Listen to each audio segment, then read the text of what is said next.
Rapides Parish in central Louisiana is filled with sleepy towns. But in the tiny town of Ball, the residents' Sunday evening peace is about to be shattered. The police are trying to stop a white pickup truck that is traveling at an extremely high rate of speed. Witnesses whip out their phones and start recording. It's a whole high-speed chase. You can clearly hear the alarm in this witness's voice.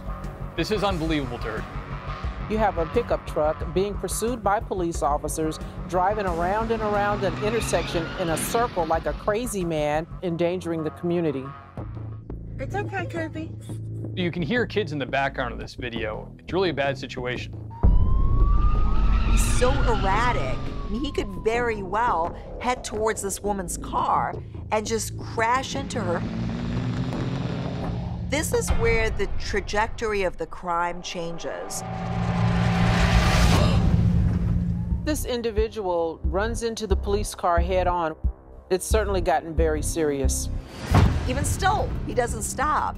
He then gasses it and pushes the patrol car even further back.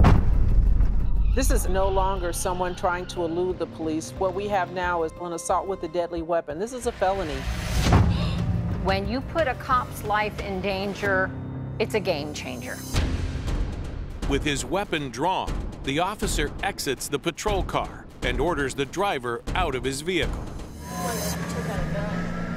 Who took out a gun? The police officer. The officer has seen that the guy's willing to use the car as a deadly weapon, so he's really got no choice but to come out with the gun drawn.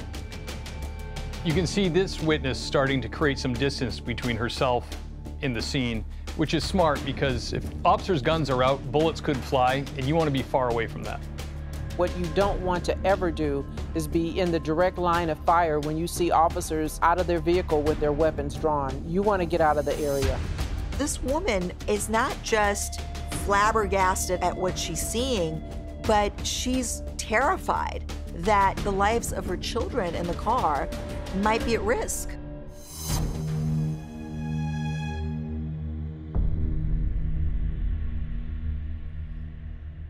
He's naked.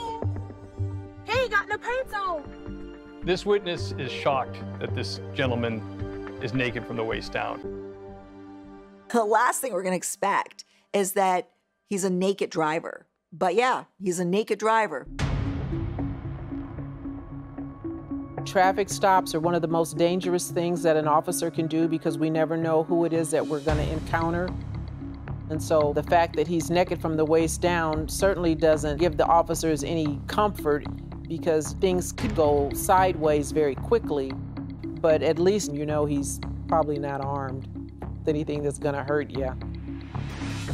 Knowing that this guy was traveling at a high rate of speed, forcing an officer to pull out his weapon, this situation could have been so much worse.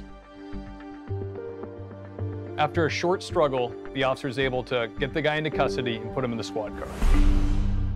The man is identified as 67-year-old Dwayne Boudreau and is charged with multiple offenses, including operating a vehicle while intoxicated, resisting an officer, and aggravated assault with a motor vehicle upon a peace officer. What we now know is that this was the fourth time that officers have encountered this individual driving under the influence. We also know that he was able to overcome a device that had been attached to his vehicle to prevent him from operating it intoxicated. And so clearly this is an individual who should not be a licensed driver. Law enforcement and all of these witnesses at this intersection are extremely fortunate that they left the scene uninjured and alive.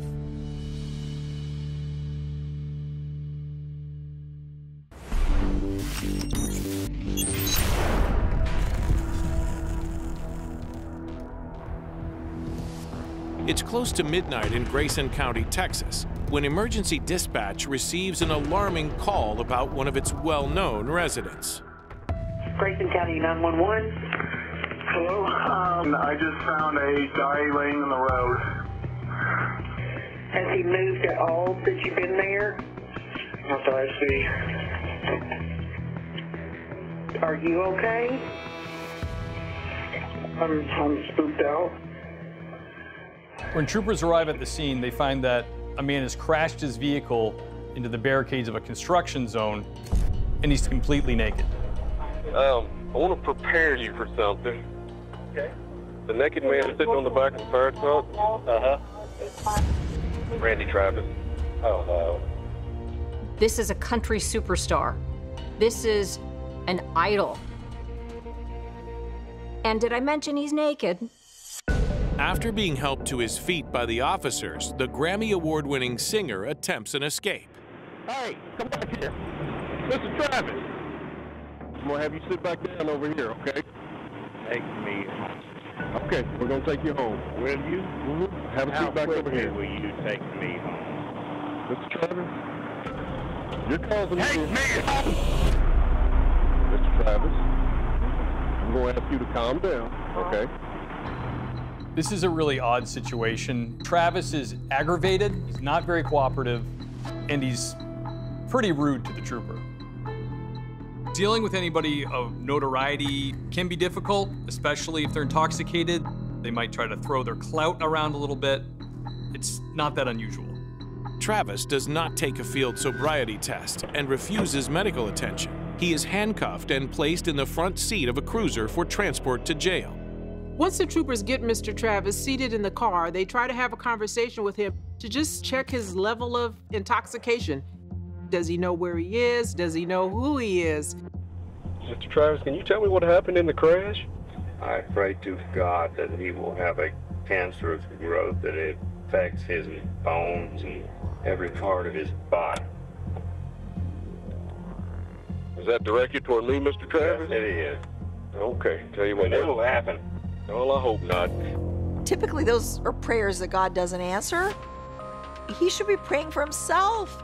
That's the bigger issue here. So you think that you goddamn got the right to do me this way, motherfucker? No, you don't. Oh, hell no, you don't. You'll die, motherfucker. Well, Mr. Travis, what did I do to you? You put these goddamn handcuffs on me? In my line of work, you can't overreact, you can't retaliate. You just have to stay calm, cool, and collected and keep marching forward. We're trying to get a reaction out of you. You insult me. You goddamn insulted me. How did I insult you, Mr. Travis? You insulted me by locking me up in a goddamn cage with my dick hanging out. Now, and I'm proud of my dick, it's bigger than most, but It appears as though Randy Travis is just like any other typical belligerent drunk. A little irate. But now Travis is about to take it even further. yeah, well, you better pray now. Why is that? Because you're a dead man in under 10 minutes. You've had enough. What am I at now? Reason to kill you. The longer he's in custody, the more angry he seems to be, and he's now making threats and saying things that could get him in a lot of trouble. You're a dead man by tomorrow. Okay. You are. You think I'm lying to you? Just check me out. Okay, Mr. Travis. I know a lot of people. I know the head of a mafioso family, man, and I promise you I do. This is really serious. You're threatening to commit murder on a police officer. You got 60 rounds coming at you. You got 60 rounds fully automatic coming at you. Would you say something like that? Because that's what's coming, man. You fuck with me, you fuck with the wrong person, I'm telling you. Mr. Travis, that is not even necessary. You're dead, man. I will bury you under a barn. Even though it seems kind of nonsensical and unbelievable that any of this stuff could come to fruition, what Mr. Travis is doing, it's a serious offense. It's a felony. Mr. Travis, I know you're upset. You goddamn right I'm upset. But there's no reason for you to even talk to anybody. You're a dead man. Okay, I'm just gonna leave it at that. You're a dead man. Despite the really horrible things that Travis was saying to him, this officer was calm as a cucumber. And I commend him for that, because at the end of the day, you take the badge and the uniform off, this guy's a human being. The singer is eventually taken to a hospital to be checked for injuries and for blood alcohol testing. Once we get inside, will you give a breath test? No. Will you give a blood test? No. Travis refuses to give a sample of blood, so the troopers get a warrant for it. The reports indicate that Travis had double the legal limit of alcohol in his blood. Randy Travis is charged with misdemeanor DWI and felony retaliation. It was a bad night for Randy Travis, but things could have been much worse. He could have killed somebody else, he could have killed himself, so not such a bad ending. Eventually, Randy Travis pleads guilty to the DWI, and the retaliation charge is dropped. He is sentenced to 180 days in jail, suspended if he stays out of trouble for a 2-year probation period. He is also required to pay fines, do community service, and seek treatment. He later releases a statement saying he is deeply apologetic for his actions that evening. It's not often where law enforcement deals with high-profile figures, especially in situations like this. So kudos to everyone for remaining professional for such an uncomfortable situation.